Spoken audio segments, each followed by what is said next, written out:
Hello everyone and welcome to my video. Today we'll be discussing how to use a black and white film camera as well as the basics of blackroom photography. And also just some basic photography knowledge that you will need to have to use any kind of camera. So without further ado, let's get into the triangle of photography, which is basically your aperture, your ISO, and your shutter speed. And those will be the basics that you use to balance out how you want your photo to look. Not too blurry, not too grainy, not too dark, just right. We have our triangle, and I'm going to start with explaining ISO. Basically, ISO is how much light is coming into your camera, like how much light it absorbs. So if you're trying to take a photo at nighttime and you set your camera to 100, nothing's going to show up. It's basically just going to be all black. But if you set it somewhere up here, like 3,200 or 6,400, then you will get a better picture that you can see. However, those kinds of photos get really grainy. Like the higher the ISO, the more grainy your photo is going to come out. I also don't really recommend taking photos at night with a black and white camera, because when you're doing black and white photography, you only get two colors, black and white. And when you are taking a photo at nighttime, it's basically all black. So it's gonna look really grainy and just kind of like nothing. So I don't really recommend taking black and white photos at night. I'd say your best time would be during the day, like right about noon, on a sunny day, because that usually is when the photos come out the nicest, or like when it's slightly cloudy and you can get like a good like soft look to your photos without it being like completely crazy and having to turn your ISO up all the way. So recommend that. Moving on to shutter speed. Shutter speed is basically how long it takes for your camera to actually take the picture. So if you set your shutter speed super high, like 1/250 versus 1, it's going to take a very, very quick photo. That means it is 1/250 of a second, which is super fast. My cat would like to join us. Hello, baby. So it is taking that photo super fast to capture a specific moment in time. Hello. And if you set it at 1, it's going to take much longer to take that photo and let in a lot more light. So you could have a lot more blurriness with setting it at something as low as 1. So I'd recommend something in the middle to like higher range, because if you set it at 1 and you move your camera at all, you're gonna get a lot of blur. I mean, unless that is the effect that you're going for, but I feel like at the really low settings, it tends to come out looking a little weird. Aperture is basically the most self-explanatory one of all of these. It is literally just how big your shutter is getting before it takes the photo. So this will directly affect all of these things. So shutter speed is going to affect how big this gets, and ISO is going to affect how big this gets. So they all end up affecting each other. So if you have a really fast shutter speed and a pretty mid ISO, you're going to end up with a bit of a smaller aperture. But if you want a lot of light coming in, so like you want like a really big photo to be really light, and you are taking your ISO up here and your shutter speed is a little bit slower, then you're going to end up with a bigger amount of your camera opening and closing before you get your photo. And you can actually hear it when you are taking the photo, how big it gets, because you'll hear it open, however big it needs to get, and then take the photo.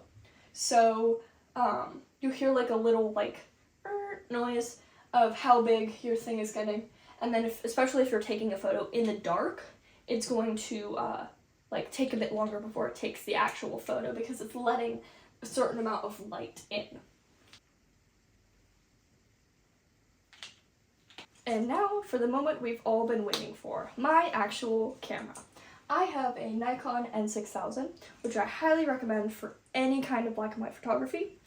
It is super moddable, super great. It's got digital aspects to it, so I can set my like all of my aperture, ISO, and shutter speed to automatic, so it can scan the outside and tell how long it should move everything on that triangle to take the perfect picture. So I don't really have to adjust anything, which is really great. I can just focus on taking the shots that I want to get. And then I can just adjust my shutter speed as I see fit. That's the main thing that I'll have to adjust when using the automatic setting, but otherwise it just adjusts the ISO and the aperture to whatever I need. It has all sorts of different things, like if you take the cover off, you can see the actual inside of it, and it has a little screen right here. When I turn it on, it has all of my information on here. So it'll say I have 26 photos left, and I am on the A for automatic setting. And it's telling me all the information I need to know. So when I point my camera around, it will change and tell me what I need to know, based on where I'm pointing it and how the light is looking. There are also different attachments for these, which are really, really cool. I will show those to you momentarily. These are the two other little guys I can put onto the end of my camera, which would involve me having to take this off. I will not be doing that right now, because I am going to be so honest, I do not know how to get it back on, and I'm terrified of breaking this. This camera is not mine, it is my mom's. But she has given it to me for the time being to use for this class, which is so awesome. Love you, Mom! As you can see, this guy has a bit of a blue filter in there, and you can see all the little numbers and stuff on there for how to adjust your settings. This guy is for super, super duper close-ups. So a big problem that I've actually run into with using this specific lens is not being able to take like super high detailed close-up photos. So if I get really up close to like a bug or something I would take a picture of, it gets kind of blurry and I have to back up a little bit. And it has resulted in me having to take pictures that are a little far away from the bug, and you don't get to see as much detail, especially because it's in black and white. So that's when you would switch these guys out for a bigger one so you can zoom in more. Very, very handy dandy for doing that. But I am terrified of breaking this, so I will not be doing that today. Okay, so now that I've shown you all the little bits and pieces of my camera, I will have a super cool, awesome transition into me being outside and taking photos, so you can actually hear and see the different ways that I am able to use my camera, and how to change a roll of film, and basically how everything works inside of this. So I will be doing that now in 3, 2, 1, go.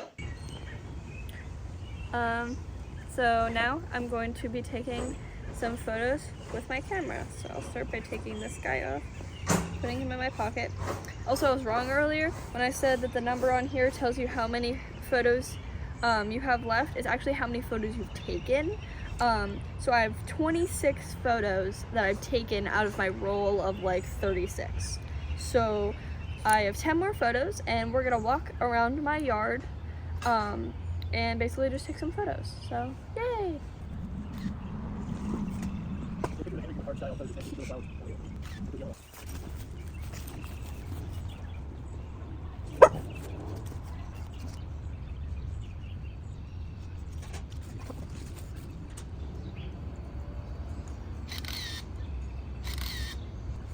Go.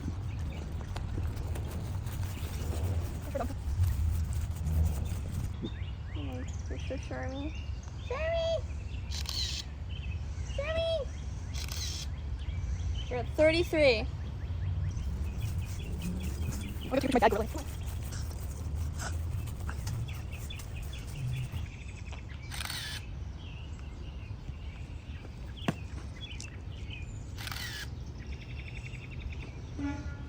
Okay, we're at 37, and as long as it's still going, then that means it's good.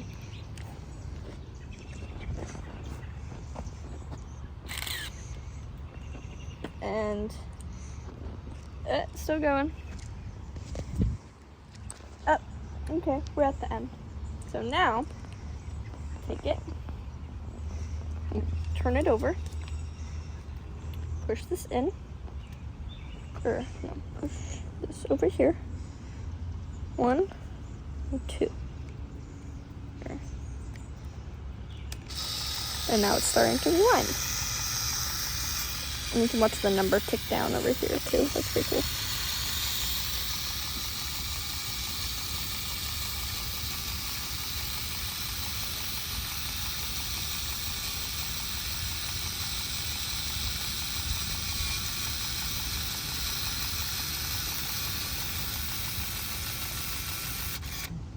And now it is done. Yay! And now it is safe to open this up. Don't ever open this unless your film is all the way rolled up, or else it will ruin it. And you take out your little loop. Put that guy in my pocket. And then it's easier. Take that off. Then you take your box of film. Open this bad boy up.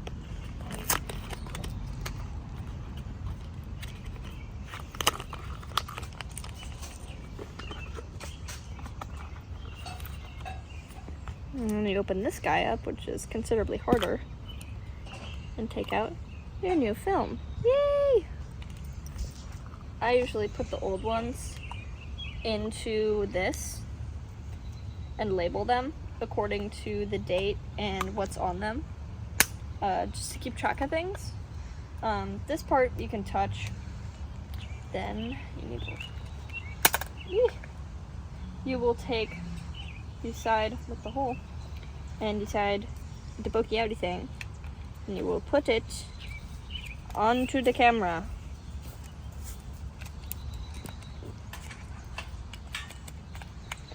Just get it in there, and then you pull your film. It's hooked on. Good. Pull your film out a little bit and hook it onto here. And just make sure it gets hooked onto the little hooks on there. Then pull it a little bit so, as you can see, it's hooked onto there. Then you close it. And then you can take a photo, and then it will set it up. And now, you see, you're at 1, and you're ready to go and take more pictures. It is that easy. It's very fun. Hello, I am back from my outside adventure. You may be wondering, Lily, what the heck do you do next? Dear viewer, I'm so glad you asked. So basically, after you take your little guy, you will take this into a photo switching, film changing room. Jesus. You'll take this into a film changing room, or you will put it in a film changing bag. So basically all you have to do is pop this little top off, and all of this will come out, and then it will be ready to go. So you have to do this all by feel, which is definitely the hardest part. You are in complete darkness because you have not developed your film yet. So you take these, and you will take your film out, and you will transfer it using this little like disc-like thing. And so you take this, line up these two little guys, and you will put it in there, and one side will slowly move your film. And you're doing this in complete darkness, and it is one of the legit hardest things I have ever done in my entire life. Me and my classmates were like borderline in tears trying to figure this out. But we did it. All of us did it. We have our photos. It was great. So you will transfer it onto your little thing, and then you will put it in a special like box, which has a little funnel on it. Then you'll take the funnel over to the sink where you will start your developing process. So developing will take a different amount of time for each kind of film that you have.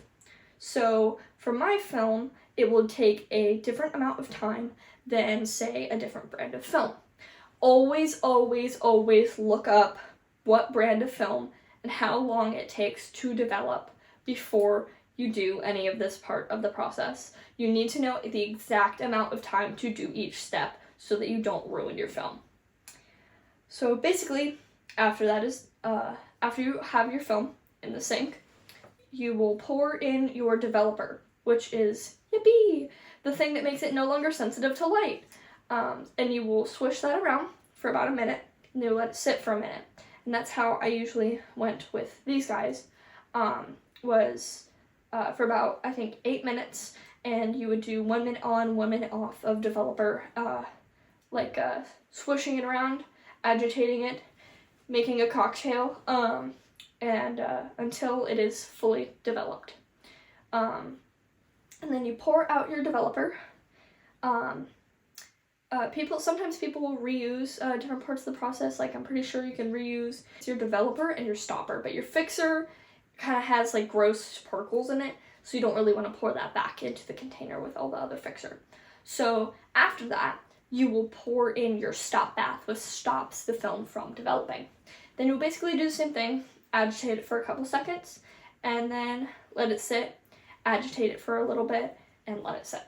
And then once you're done with that part, you will pour in your fixer, which just basically cleans off any extra parts of your film, any of the little filings that are in your film that actually make up the film itself. It will wash off any extra of that and basically make your photos look nicer. So after you're done with your fixer, ta-da! You are finally able to take your film out of the case and hang it up to dry. I recommend trying to get as much water off of these as possible. I was not able to get all of the water droplets off of my film, and that resulted in me having some pictures that had like little weird watermarks on them, and that sucked. I did not like the way those turned out, but it's okay. This whole process is trial and error. You're able to try to dry it off next time. Next, we will be doing how to transfer that film that you have that is finished drying onto actual paper. Yay! Actual photos! This is at the point where you will go into the darkroom. Mind you, do not turn on the light in the darkroom. Ever. Ever, never, ever, ever do that. You don't know which people's photos are in the developer, or are you don't know who's in there. You don't know what process their photos are at, and you don't know if there's any light sensitive paper that is currently out. So do not, whatever you do, turn on the lights in there. There will be red lights. It's kind of hard to see, but you don't want to ruin anyone else's project. That would be very rude. So you go in, you will take your film over to one of the machines. So these machines are super cool. You will select a filter to go in the top of your machine. Do not turn on your machine yet until you've placed the filter in, because once you open the little case where the little slot where the filter goes in, it can beam light around the room and yet again ruin somebody else's photo, which we don't want to do. So you will take that, slot in your film, slot in your filter, and then once everything's closed, you can turn it on and you'll see your photo being beamed onto the part below. Then you can adjust how big you want your photo by turning this thing that will make the machine go up and down. And then there will be a focus turn thing. So you will turn to get focus, and then you can adjust how big or small you want it. I usually use these like little clamp things. So I would turn my paper over to the not film side. So there's two sides. The shiny side is the light sensitive side. The not shiny side is the not light sensitive side. So I'd turn it onto the side that it's not going to have any effect on it. And I would basically position everything so it would beam light onto my paper in the perfect way. And my photo would look good enough. Then I would turn off my thing, flip my paper over, and then you have to beam your paper for a certain amount of time. Don't overbake your photo, or else you'll just get a black box, basically. So I would line everything up. And then I think I started in about 2-second increments. It is also very important when you are switching your filter or just like switching what photo you're using to do a little bit of a test run before you end up with your actual photo. So, so that you don't know if you're like doing it too dark or too light. So you do a test strip. I usually do it in 2-second increments. So it'll be 2 seconds, and then I'll cut a little piece of paper, and then do 2 seconds, and then move that over 4 seconds, move that over 6 seconds, move that over 8 seconds. But you're doing it in twos. So by the end, you'll have like 12 or whatever, which is usually a black box. So I'll look on my spectrum of how, like, where I want my photo to end up. So it was usually around the 2, 4, 6 region, depending on what kind of filter I was using. So I would take that and use that as like a base for how I want to do my photo. And then everything on the machine has a timer. So you will press the timer for how long you want to do it, and then hit on, and it'll go boop for 2 seconds and then cut off. And then it is done. And then you'll be like, what the heck, there's no photo showing up here. Exactly. It's because you have to develop it again. So much developing. But then you would take that over to these, we had like bins in this like little water table type thing. And there was one with developer, one with stopper, and one with fixer. And so you take your photo and you swish it around in the developer. And then you get to see it come to life, which is so, so, so, so cool. You get to see what mistakes you've made as well, but you get to see your photos slowly start appearing.